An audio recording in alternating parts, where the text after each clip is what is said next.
ये सास तो बियाला बनाऊं था। हाँ हाँ, जब दादी सास थी तो दादी सास का हर बार बनाते थे सर्दियों में। वही स्वादिष्ट हो रहे हैं। जो खटाई के पत्तों की खुशबू है और गुड़ की महक है, और जो हमारा ये मोटा अनाज, ये बन गए जैसे आटे के गोले।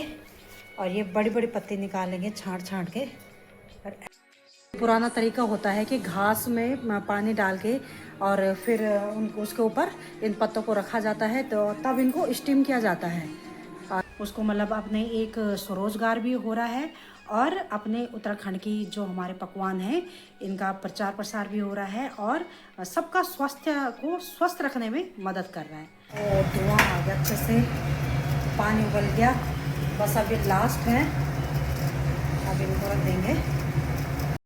आप सबको मेरा प्रणाम साथियों, कैसे हो आप लोग? आशा उम्मीद करती हूँ आप लोग बहुत अच्छे होंगे, स्वस्थ होंगे, मस्त होंगे। मैं भी अच्छी हूँ, और मैं मनोरमा रावत उत्तराखंड के खूबसूरत शहर ऋषिकेश से स्वागत करती हूँ आप सबका अपने यूट्यूब चैनल पर, जिसका नाम है मनोरा ब्लॉग। और दोस्तों अभी शाम के बज रहे हैं 7:30, और आज की ब्लॉगिंग शुरुआत हो रही मेरी 7:30 बजे से। और ब्लॉगिंग मैं इसलिए कर रही हूँ क्योंकि आज हमारे घर में बन रही है एक यूनिक चीज़, जो कि काफ़ी साल पहले खाई थी हमने, तो कई टाइम हो गया है। आज सासू जी के हाथ से बन रहे हैं, तो मैं आप लोगों को ले चलती हूँ। क्या बन रहा है, कैसे बन रहा है, वो आपको सामने से दिखाती हूँ। और ये है यहाँ पे सामान। क्या साज जो बनाना आज? जोड़ा अच्छा, क्या क्या बांट दो? मूंगरे को आटो, हाँ। गुड़ और खटाई का पत्ता, पत्ता नहीं, और आटो क्या क्या को? बस मुंगरी मुंगरी। और आटो यो जंगरियाल, मूंगरे, कोदो और थोड़ा गेहूँ। अच्छा, सारा मिक्स आट ना। हम्म, और ये बनेगा खटाई के पत्तों में। तो जैसे कि सासू ने गढ़वाली में बताया कि इसमें है मक्की और क्या क्या, मंडवा कोदो का आटो और गेहूं का आटा। और मूंगरी हाँ, मक्के का आटा। और जंगरियाल। अच्छा, जांगोरा। हाँ। तो इन जो मोटा अनाज होता है, सारे मोटे अनाज को मिलके बनता है दिवड़ा। और ये इसमें गुड़ को क्रश कर रहे हैं। ऐसे बारीक से क्या होगा, ये गल जाएगा जल्दी से। तो मुझे तो आते हैं नहीं, मैं पहली बार देख रहा हूँ कैसे बनते हैं दिवड़े। ये सास तो बियाला बनाऊं था। हाँ हाँ, जब दादी सास थी तो दादी सास का हर बार बनाते थे सर्दियों में। वही गा तो सुन खाई तब जाके बियाला जोड़ा ना मोटा मोटा दो जोड़ों से ज़्यादा नहीं खाई सकता। हाँ। तो थोड़ा बड़ा हुआ चौड़ा चौड़ा हाँ, गत्थों का बारे यहाँ दिवड़ा गत्थों का बारे यहाँ हाँ बियाला रुआ तो जानना है। हाँ तन दिन को वे ना फैलों ज़्यादा ये चौड़ निकाल थे। अच्छा, तो सासू जी भी अपने सासू जी को याद कर रहे हैं, क्या क्या बनाते थे वो, कैसे कैसे बनाते थे। मतलब उनका मतलब है कई प्रकार के बनते हैं दिवड़ा, कोई तो नमकीन भी बना सकते हैं। तो सास वो दादी सास जो गैत होती है, गैत की दाल, उसके बनाते थे कि भरे हुए दिवड़े, और इसके भी बनाते थे। गुड़ की गात नहीं तब गुड़ी। हाँ, तो हम बना रहे हैं गुड़ के। और ये बनते खटाई के पत्तों पे, क्यों बनते होंगे? खुशबू होती खटाई का पत्तों की। अच्छा, तो ये खुशबू के लिए, तो हमारे यहाँ मौसमी का पेड़ है, तो उसी के पत्ते लाए। खुशबू होंगी। हाँ, तो खटाई हो, मौसमी हो, पेड़ तो एक ही जैसे होते हैं इनके, और खुशबू भी एक ही मिलती जुलती होती है। तो देखते हैं कैसे कैसे बनते हैं आज के दिवड़े। क्या ऐसे मिलाओ ना, ये क्या इनका टका नहीं, सीकन तब। तो वैसे इसमें जितने भी प्रकार का मोटा अनाज होता है, चाहे ज्वार बाजरा जो भी आपके पास पड़ा है, तो सब चीज़ इसमें मिला सकते हैं, उससे भी और ही स्वादिष्ट। और ये जो हमारे पुराने, हमारे पूर्वजों की धरोहर एक प्रकार से, और बहुत ही पौष्टिक और स्वाद से भरी हुई होती है। जैसा अरसा होते अरसा अच्छा, ऐसा होते खाने में। क्योंकि गुड़ मिल गया उसमें ना। हाँ तो बहुत ही स्वादिष्ट दिवड़े बन रहे हैं आज हमारे घर में। तो अब गुड़ तो पूरा डाल दिया है, अब इसको गूंदेंगे जैसा आटा ही गूंदते हैं। ऐसे खूब सूखा आटा लगाएंगे, ज़्यादा गीला ना हो जो।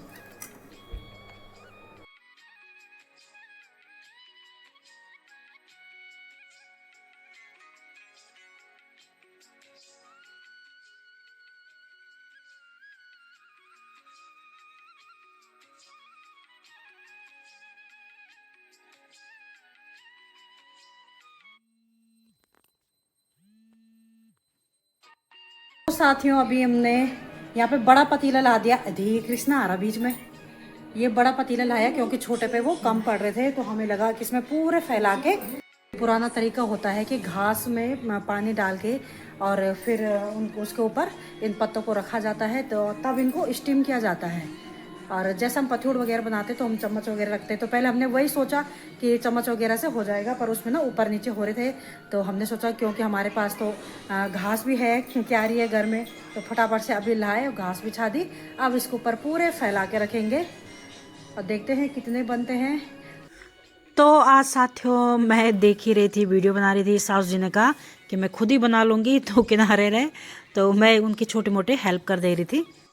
तो हेल्प जैसे इनको टाइट टाइट करके रख रही थी ताकि सबके लिए और के लिए जगह भी हो जाए, और ऐसे करके हमने पूरा। तो वो जो दिवड़े हैं वो पूरे बना दिए हैं पत्तों पे। अब उनको रखेंगे स्टीम करने के लिए और चलते हैं किचन में और रखते हैं फटाफट से दिवड़ों को उबाल। ये यहाँ पे पतीला तो रख दिया हमने गर्म करने के लिए, तो पानी बॉईल हो जाएगा तब तक, और तब तक थोड़ा सा जो बच रखे हैं ये बन रहे हैं अभी। तो दोस्तों पता है इन दिवड़ों पे ना ऐसे उंगली की छापे भी लगा देते हैं ताकि ना अंदर तक अच्छे से स्टीम हो जाए और इससे वो कच्चे नहीं रहेंगे। तो ऐसा करके हम इनको ऊपर ऊपर रखते जाएंगे एक के ऊपर एक, और सभी अच्छे से पक जाएंगे, कोई कच्चा भी नहीं रहेगा। यही विधि है इसकी, पुरानी मतलब तरीका है बनाने का। तो बस ये भाप भी आ गई है, पानी अच्छे से गर्म हो गया और ये लास्ट है, 2-4 बच रखे थे और इनको अब रख देंगे। और अब सारे तैयार हो गए हैं, रखते हैं स्टीम करने के लिए। स्टीम करने के लिए रख दिया है, साथ साथ में हमारा खाना भी बन रहा है। और अब देखते हैं 5-10 मिनट तक इसको खूब बॉयल होने देंगे, तब जाके ये अच्छे से स्टीम होंगे और देखते हैं थोड़ी देर में तैयार हुए या नहीं। आप सबको मेरी सुबह की राम राम साथियों, कैसे हो? आशा उम्मीद है आप लोग बहुत अच्छे होंगे, स्वस्थ होंगे। और मैं मनोरमा राउत स्वागत करती हूँ आप सबका अपने YouTube चैनल पर, जिसका नाम है मनोरा ब्लॉग। और दोस्तों अभी सुबह के बज रहे हैं 8 और आज का मौसम देखे तो मौसम भी अच्छा है, बादल भी है पर धूप भी है। और नहीं तो इस बार इस मौसम ने बहुत ही परेशान कर दिया है, धूप देखने को मिल ही नहीं रही है। पर आज ये कि थोड़ा कपड़े सुखाने के लिए थोड़ा टाइम निकल ही जाएगा। साथियों हमारे पूर्वजों द्वारा हमें बताए गए एक परंपरा ही समझो कि जब भी घर में कोई नई चीज़ या कुछ भी पकवान बनते हैं तो सबसे पहले अपने देवी देवता या अपने पितृदेवताओं के नाम पे भोग जरूर लगाते हैं। तो सबसे पहले मैं भोग लगाने के लिए ऊपर ले जाऊंगी, तब जाके हम इसको खाएंगे। और आज की बात करते हैं दोस्तों, जो कल शाम को हमने दिवड़े बनाए थे तो वो दिवड़े हमारे तैयार हो चुके हैं। तो सोचा आप लोगों को भी दिखा दूं कैसे कैसे हमारे दिवड़े बने हैं। तो ये है दोस्तों, ये है हमारे पहाड़ी पकवान, खूबसूरत से दिवड़े, टेस्टी, पौष्टिक और बहुत ही अच्छे होते हैं ये दिवड़े। और एक बात करूँ साथियों, तो हम लोग बढ़ते ज़माने के साथ साथ जो हमारे पूर्वजों ने हमें ये अच्छे अच्छे पकवान दिखाए या सिखाए हैं, उन चीज़ों को हम भूलते जा रहे हैं। और जो आजकल के जाने के फास्ट फूड वगैरह, ये नमकीन कुरकुरे वगैरह, इनकी तरफ हम हो चाहे हमारे बच्चे हो, इनकी तरफ आकर्षित होते जा रहे हैं, जो कि गलत है। हम सभी जानते हैं बहुत ही खतरनाक चीज़ है ये, हमारे स्वास्थ्य को लेके बहुत ही ख़राब है। और वो हमारे पूर्वजों ने हमें इतनी सुंदर सुंदर चीज़ें बता रखी हैं कि कैसे हम इन चीज़ों को बनाएं, सेवन करें। तो क्यों ना हम बढ़ते ज़माने के साथ साथ अपनी पूर्वजों की बताई हुई चीज़ें हैं उनको लेते हुए चलें। क्योंकि हम सभी जानते हैं एक पहले जो पूर्वजों का समय था, तो उस समय तो ऐसा होता था कि कोई सुविधा नहीं रहती थी, ऐसे गली मोहल्ले में दुकान वगैरह नहीं होती थी। तो हमारे मतलब उनके बच्चों को ऐसा कुछ खाने को मिलता नहीं था जैसे आजकल के बच्चों को स्नैक वगैरह दुनिया भर की चीज़ें मिल जाती, कुछ भी लाए उठा के, क्योंकि हर गली मोहल्ले में तो दुकानें हैं। तो पहले तो पूर्वजों को बहुत एक निश्चित जगह पे बाजार होता था जहाँ पे वो बड़ी मुश्किल से जाते थे, रोड नहीं थी, तब जाके वो पैदल जाके वहाँ से कभी कभार महीने भर में एक बार सारा सामान लाते थे। तो आजकल के तो हर गली मोहल्ले में तो बच्चे दौड़ते हैं, फटाफट से लेके आते हैं कुछ भी जो मन किया। तो वही चीज़ विकास तो हो रहा है, लेकिन उस विकास के दौर में हमारे लिए ये घातक चीज़ें भी साबित हो रही हैं, क्योंकि इन बच्चे इन चीज़ों को खा रहे हैं और उनसे उनका स्वास्थ्य पे बहुत ही बुरा प्रभाव पड़ रहा है। तो इसलिए दोस्तों, जो हम घर के बड़े लोग हैं, हमें ये सोचना होगा कि जो हमारे पूर्वजों ने हमें इतनी बड़े बड़े चीज़ें बता रखी हैं, तो क्यों ना हम उन चीज़ों को फिर से अपनाएं अपनी जीवन शैली में, ताकि हम भी स्वस्थ रहें और हमारे बच्चे भी स्वस्थ रहें। अब ये कि और एक बात सोचने लायक है दोस्तों, कि क्यों हमारे पूर्वज स्वस्थ रहते थे, आजकल के घर घर में देखो दुनिया भर की बीमारी हो रही है। तो अगर हमारा खान पान सही रहेगा तभी जाके हम स्वस्थ रहेंगे, ये हम सभी जानते हैं। तो उसके लिए हमें को तो कोशिश करनी होगी, कोई और कौन बताएगा। जब हमने अपने पूर्वजों को देख रखा है कि वो क्या उनकी नीति होती थी, मतलब क्या वो किस तरीके से अपनी जीवन शैली बिताते थे, क्या क्या वो उनका खान पान होता था, जो वो मजबूत होते थे, काफ़ी उनकी उम्र लंबी होती थी, बीमारियों से दूर रहते थे। तो मुझे लगता है दोस्तों, वो समय फिर से आ गया कि हमें ये पुराने जो हमारे पूर्वजों के तौर तरीके हैं, इनको हमें ज़रूर अपनाना चाहिए। और ऐसी नई नई चीज़ें, बहुत ही स्वादिष्ट चीज़ें हैं ये, बहुत पौष्टिक गुणों से भरपूर होती हैं ये। तो इसलिए हम इन चीज़ों को अपनी जीवन शैली में लाएं और स्वस्थ रहें। चाहे हमारे पूर्वज आज है नहीं, पर उनकी जो बताई हुई चीज़ें हैं उनको हम ही लोगों को तो आगे लेके चलना पड़ेगा। तभी तो हमारे बच्चे भी देखेंगे, जब हम बनाएंगे तभी हमारे बच्चे भी देखेंगे, हाँ भाई जैसे हमारी नानी दादी थी तो वो बताते थे, तो अब वो जिम्मेदारी हम पे आ रही है धीरे धीरे। तो हम भी अगर इन चीज़ों को अपने घर में बनाते रहें तो हमारे आगे की जो पीढ़ी है तो वो भी सीखेंगे, देखेंगे, वो भी आगे अपनी पीढ़ियों को बताएंगे, हाँ कैसा है, क्या है, कितनी पौष्टिक होती है चीज़ें। जो हमारे उत्तराखंड के पहाड़ी पकवान हैं, बहुत ही स्वाद के साथ साथ पौष्टिक भी बहुत ज़्यादा हैं। जैसे कि हम देख ही रहे हैं कि एक ज़माना था जब इस मंडवा झंगोरे को बहुत ज़्यादा होता था, लेकिन कोई लोग जानते नहीं थे कि इसका महत्व क्या होता। अपने गाय भैंसों को खिलाते थे ये, कि तभी देखो गाय भैंसें भी उनकी खूब मजबूत होती थी, कहते थे खूब दूध देते, पर ये दिमाग नहीं रहता था अगर ये गाय भैंसें इससे मजबूत हो रही हैं, मतलब तंदुरुस्त रह रही है, तो क्यों ना हम भी इन चीज़ों को खाएं।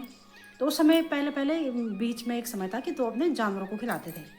तो अब जाके जब पता चला कि ये कोदा झंगोरा जो भी है, ये मोटा अनाज है, कितना महत्वपूर्ण, कितना स्वास्थ्यवर्धक है ये चीज़ें। सारे हमारे उत्तराखंड तो क्या देश विदेश तक इनकी डिमांड जारी है। और अब तो जो ये मोटे अनाज इनकी, जैसा कि मंडवा है, तो उसके बिस्किट बनाए जा रहे हैं और अलग अलग तरीके से कई अनेक प्रकार से उसको, मतलब अपने एक स्वरोजगार भी हो रहा है और अपने उत्तराखंड की जो हमारे पकवान हैं इनका प्रचार प्रसार भी हो रहा है और सबका स्वास्थ्य को स्वस्थ रखने में मदद कर रहा है।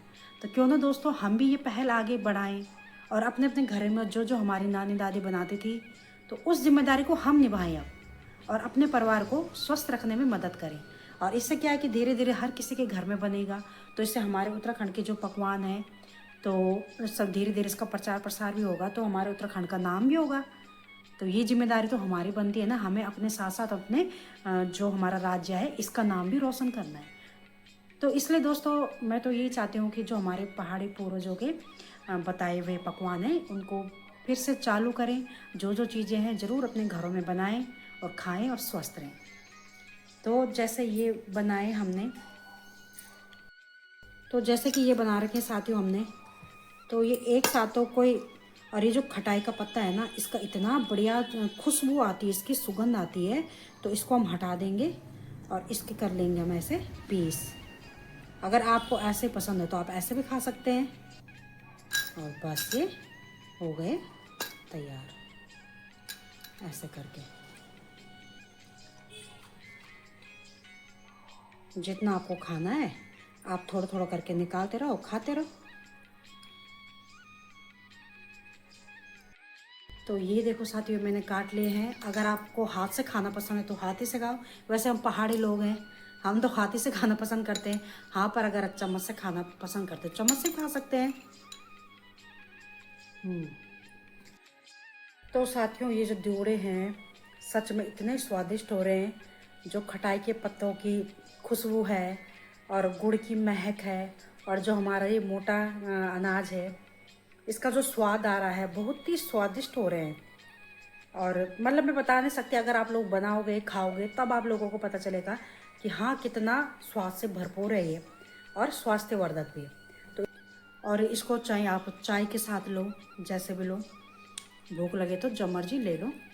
ये ना कुछ भी बिगाड़ नहीं करेगा। और ख़ासकर ये ना अब से लेके और सर्दियों में ये बनाया जाता है, था एक ज़माने पे। अब तो खैर कोई बनाते ही नहीं बनाते हैं, पर सर्दियों के खाना होता था ये। और इसको बना के रख देते थे क्योंकि सर्दियों में चीज़ें ख़राब भी नहीं होती है।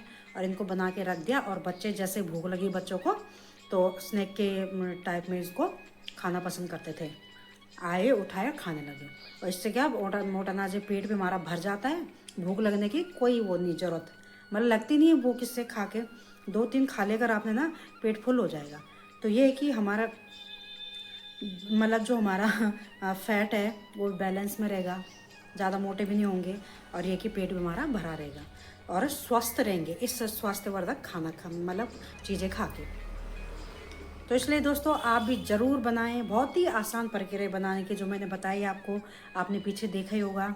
तो सासू जी को मैंने बोला बना दो बना दो बना दो, तो आखिर उन्होंने बना ही दिया। क्योंकि मुझे तो बहुत अच्छी लगती है अपने पहाड़ी जो पकवान है ना, बहुत स्वाद आता है इनको खाने में। तो आखिर उन्होंने बना ही दिया, तो फिर हमको भी मिल गए खाने के लिए। पर अब मैंने देख लिया है तो अब अगली बार से मैं ही बनाऊंगी। मैंने देखा नहीं था कैसे बनते हैं, दादी सास बनाती तो थी पर उस समय मैंने देखा नहीं था कैसे बनता है ये। तो अब मैंने देख लिया, मैं भी इनको ज़रूर बनाऊंगी। तो आप लोग भी बनाएं इसी तरीके से और सब लोग स्वस्थ रहें, खाएं इनको और स्वस्थ रहें। आप भी और आपका परिवार भी इसको खा के स्वस्थ रहेगा। तो दोस्तों अपने उत्तराखंड के पकवान को ज़रूर आजमाएं और आगे बढ़ाएं। तो आज के लिए बस इतना ही। अगर आपको वीडियो अच्छी लगेगी तो आप लोग ज़रूर लाइक कीजिएगा, सब्सक्राइब कीजिएगा और कमेंट भी कीजिएगा कैसा लगा आपको, कैसे बनाते हैं आप लोग और कैसा मैंने बनाया। और चैनल को सब्सक्राइब कर देना, लाइक कमेंट भी कर दीजिएगा। तो आज के लिए इतना ही। धन्यवाद। जय भारत, जय उत्तराखंड।